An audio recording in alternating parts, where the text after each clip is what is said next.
খাইরুন খাইরুন সুন্দরী আপনি আবার আসছেন?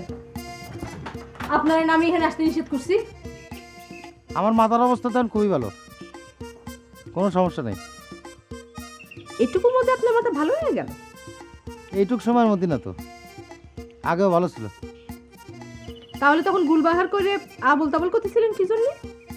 তখন তো ছিলাম রাজকীয় নায়ক, আর এখন কি হয়েছে? এখন হয়েছে সামাজিক সুপারহিট নায়ক।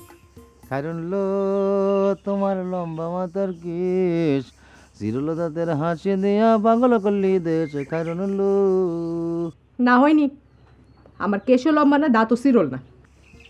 না থাক, আমি তাও কব। খাইরুল্লো তোমার লম্বা মাথার কেশ, চিরুলো তাদের হাসি দিয়া পাগল করলি দেশ।